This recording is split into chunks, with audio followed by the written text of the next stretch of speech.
Ballers, balik lagi di channel Headsis Indonesia.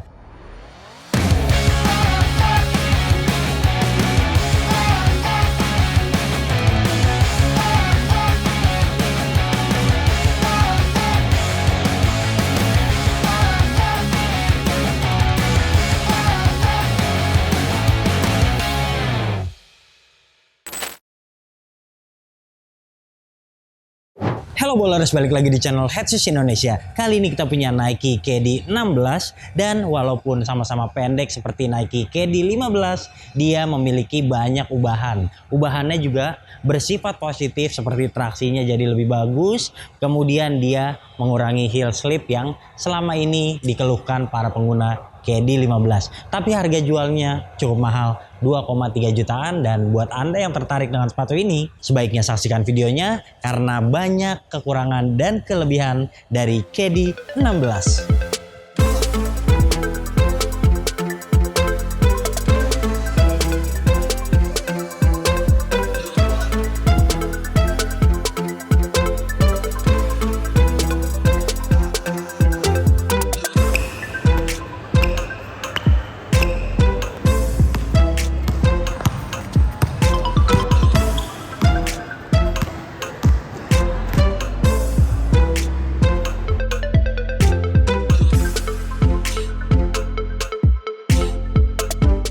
Mulai dari detail sepatu, menurut saya ini sepatu yang keren. Perpaduan bahannya tuh bikin tampilannya lebih premium. Kemudian dia juga simpel banget. Cuman ada logo KD di depan sini.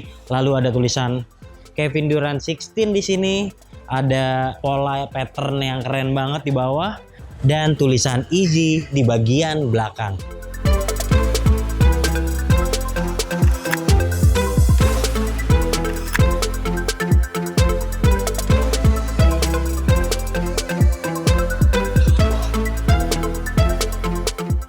Selanjutnya soal traksi. Jadi Kevin Durant ini sepatunya dari traksinya selalu berbeda patternnya. Dan untuk seri ke-16 ini mengusung pattern yang menurut kami keren banget. Di bagian atasnya ini pola herringbone, kemudian di bagian bawahnya ini kayak pola gear ataupun mesin jam. Nah, jadi ada sebuah fakta menarik kalau Kevin Durant itu merupakan orang yang suka banget sama jam, dan dari beberapa sumber yang kami baca juga dia memasukkan ini karena dia terinspirasi dari salah satu jam yang selalu ia gunakan. Pola traksinya seperti ini dan saya suka selain penampilannya adalah ia tidak mudah mengangkut debu seperti KD 15. Jadi hal baiknya kalau Anda mainkan di lapangan yang dipenuhi debu, dia tidak gampang licin. Tapi celakanya kalau ada kotoran yang masuk, ini tentu akan sulit banget karena rapat-rapat banget pola traksinya. Oke, lanjut ke bagian transisi. Jadi sepatu ini memang bukan yang benar-benar cepat untuk para pelari, tidak seperti WOW 10, tidak seperti Kyrie Low 5 yang mengandalkan kecepatan ataupun GT Cut 2. KD lebih terasa flat pada bagian tengah. Di bagian belakang dan di bagian depan memang lumayan, tapi ini tidak begitu gesit.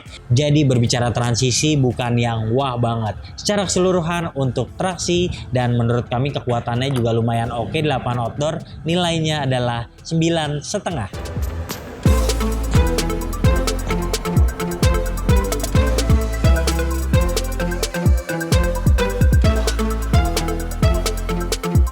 Berbicara bantalan, memang sepatu KD itu nggak pernah salah buat digunain orang yang kecil ataupun orang yang besar sekalipun, itu semuanya pasti ngerasa enak karena dia selalu empuk, dan sebelum-sebelumnya itu menggunakan air strobel yang benar-benar terasa karena posisinya benar-benar di bawah telapak kaki. Tapi untuk versi yang ke-16 ini ternyata ada modifikasi nih.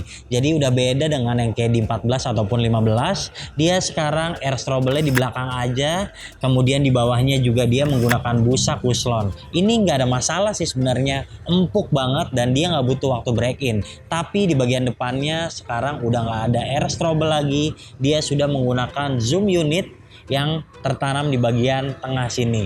Jadi buat Anda yang suka lompat-lompat, ini keunggulannya dia lebih bouncy. Tapi buat Anda yang lebih mengutamakan sepatu yang empuk, kayaknya KD 14, KD 15 terasa lebih empuk ketimbang penerapan di KD 16. Oke, berbicara kestabilannya, menurut saya mirip banget. Tapi kami sudah ukur, ternyata di bagian depan dia sedikit lebih lebar base-nya ketimbang KD 15. Jadi untuk kestabilan tentu akan terasa terasa lebih baik.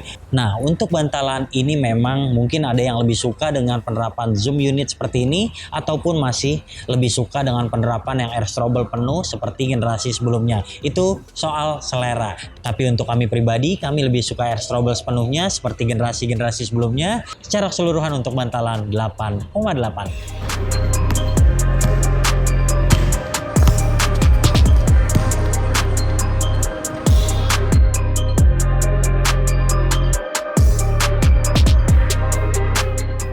Bagi Anda yang tertarik membeli KD16, saya sarankan langsung aja pilih upsize seperti biasa karena karakternya masih mirip dan dia di bagian depan itu agak ramping. Jadi pilihan upsize adalah pilihan yang tepat untuk sebagian besar karakter kaki, terutama orang Indonesia.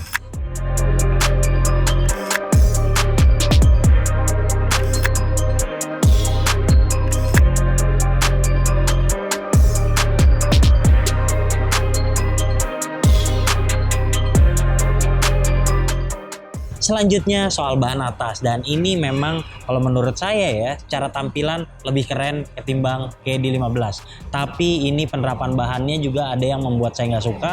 Seperti penerapan kulit sintetis di sini, kayaknya untuk harga 2,3 jutaan ini terasa murahan banget. Padahal kita lihat di bagian depannya ini udah ada mesh, kemudian meshnya juga yang udah dipanasin nih kayak woven gitu, jadi lebih nyaman tanpa butuh break in yang lama. Oke, selanjutnya di bagian tengah ini banyak ventilasinya, kemudian lidahnya sama persis ketimbang KD15. Saya rasa juga padding-paddingnya ini saya pegang mirip banget, dan di bagian samping-samping ini paddingnya juga mirip banget sama KD15. Tapi nggak tahu kenapa sepatu ini saya rasa kuncian di bagian heelnya lebih baik ketimbang KD15. Lalu soal tali, kayaknya ini juga nggak ada ubahan ketimbang KD15. Talinya proper kok, nggak terlalu panjang, nggak terlalu pendek, jadi nyaman. Untuk Anda yang ngikatnya cuma sekali juga nggak ada masalah nih. Tapi paling-paling kalau nanti kendor itu membuat kunciannya jadi kurang bagus. Soal plastik-plastik di sini, sebelum-sebelumnya KD14, KD15 plastiknya masih malu-malu di bagian tengah aja, tapi untuk yang 16 ini sudah naik ke atas. Ini membuat sepatu jadi lebih stabil, dan jahitan-jahitannya juga kami rasa rapih. Warna-warnanya juga ataupun lem-lemannya juga menurut kami KD16 ini cukup rapi. Jadi secara keseluruhan membuat tampilannya terlihat lebih premium. Nah, sayangnya sepatu ini kan harganya 2,3 jutaan. Yang artinya dengan harga segitu Anda berharap banyak seperti penggunaan carbon fiber ataupun kulit yang terlihat lebih bagus lagi. Oke, secara keseluruhan bahan atasnya 8,5.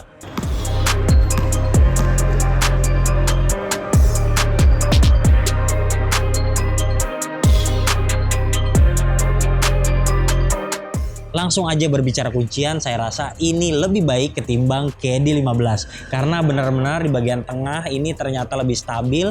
Penggunaan plastik sampai ke atas ini dilapisi lagi dengan kulit sintetis ternyata membuat sepatu ini jadi tidak mudah goyang-goyang. Apalagi bagian depannya ini terasa lebih kaku, dan ini juga menghadirkan kenyamanan secara bersamaan karena selain tipis dan fleksibel, dia juga ternyata lebih aman ketimbang generasi sebelumnya. Apalagi saya merasakan di bagian belakang ini terasa lebih terkunci dengan bagus. Mungkin kalau Anda masih merasakan selip, sebaiknya menggunakan kaos kaki yang tebal. Nah, masalah utamanya itu di fit. Jadi kalau Anda menggunakan sepatu yang memang dirancang untuk kaki Kevin Durant, tentu biasanya karakternya beda nih dengan karakter pemain Indonesia yang cenderung kakinya lebih lebar.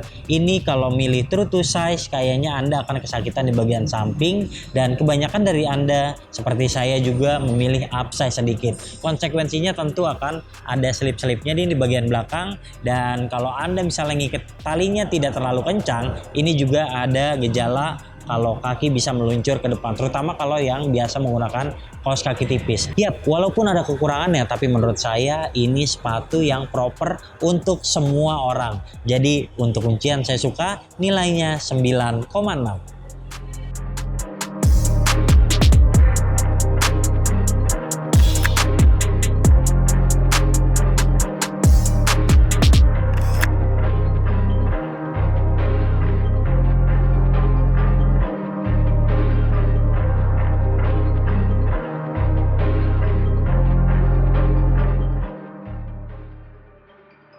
Oke, overall KD16 tetap menarik untuk dimiliki. Sepatu yang punya impact protection yang bagus, traksi yang bagus, kemudian tampilannya juga terlihat lebih keren. Apalagi segala kekurangannya seperti slip di tumit, kemudian kestabilan di bagian samping sudah teratasi. Namun karena harganya mahal, kemudian bahan yang dihadirkan juga bukan yang bahan paling bagus saat ini, jadi menurut kami alangkah baiknya menunggu sampai diskon nanti. Oke, secara keseluruhan untuk KD16 menurut kami nilainya adalah 9,1 dari 10 penilaian Headshoes Indonesia. Jika Anda suka video ini jangan lupa klik like, subscribe, serta tulisan komen di kolom komentar. Main-main juga ke Instagram kami di headshoes.id dan headshoes.store. Sampai jumpa di video kami selanjutnya. Bye-bye.